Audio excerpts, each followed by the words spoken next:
Good afternoon, Dexter High School and Dexter community. My name is Colin Strang. I'm Dylan Lorincz. And I'm the sports reporter for the Dexter Squall newspaper.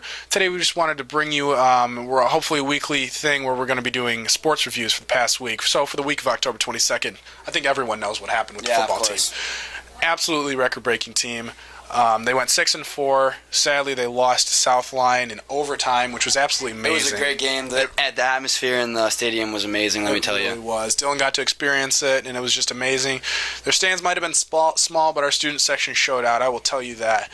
They lost in overtime, like I said, 31-24. Southline was undefeated, though, so it was a pretty impressive game. They moved to 10-0. Our season ends at 6-4. Great seasons for both teams. Absolutely. Dexter will totally take that. Now, that's enough about football, I think, because everyone got to see plenty of my article in the last Squall. Exactly. But let's talk about the field hockey team, who had a pretty impressive run this year. Yeah, moving on to field hockey. The field hockey team ended their season once again with a deep playoff loss, unfortunately. They lost in the state semifinals to Saline. Their team will be all right, though. They have a great core of young players. They have a couple athletes going D1. The team's going to be all right. Absolutely. It's a young team, and they're just on the come-up. Dexter field hockey has always been amazing. Yeah. Now, there might only be 16 teams in the state, but I'll tell you, Dexter field hockey has always been on the top. And I think they always will be going towards semifinals, and hopefully next year they can make it to states again, for sure. Now, I wanted to move on about something that cannot be ignored, the Dexter water polo team, men's varsity water polo team.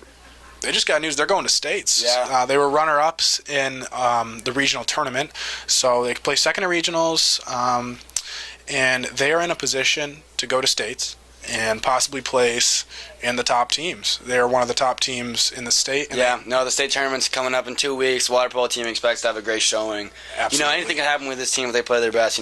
State championship, watch out, you know what I'm saying? For sure. There's a lot of really big players on the team. It's a young team, just like field hockey and just like volleyball that we'll talk about. But the water polo team is really going to show out. How about that soccer team, though? Oh, yeah, the soccer team had a great season. They exceeded all expectations with the loss of their coach, surplus of senior talent. It was crazy. They went 23-3.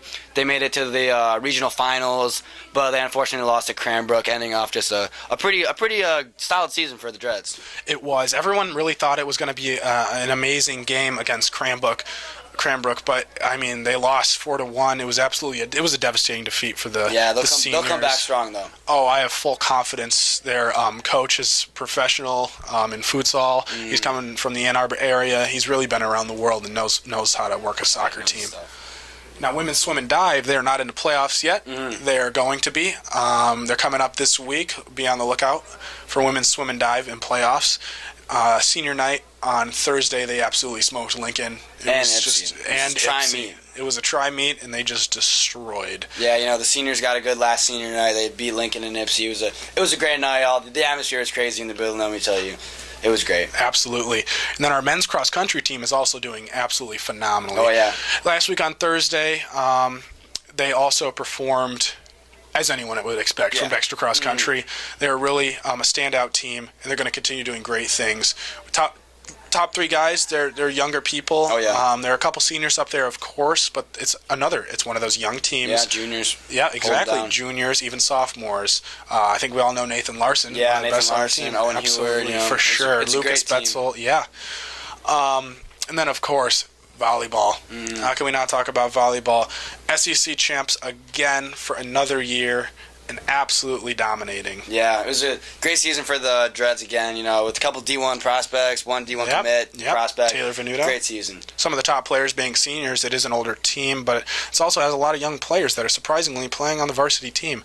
Hopefully they can go out and show up against Huron is who they're going to be playing. They've never played Huron this season, like their coach told me. This is Coach Palmer, but I think we expect amazing things from this team with some discipline. Oh yeah, definitely. Now looking forward to next week. We're just going to do a little preview of the Powder Puff game, the annual Powder Puff game. Should be super exciting. Juniors versus seniors, November 3rd. Yeah. Be there, be square, Exactly. Be there, be square. I'm going to be announcing it personally, so show up and show out so that you can hear my dad jokes and stuff coming from the announcing. But annual Powder Puff game, like always, the women juniors versus the women seniors. They're going to be going at it. Yeah. Thanks again, Dexter community. Again, I'm Colin Strang. I'm Dylan Lorincz. Have a good one. Thanks for watching.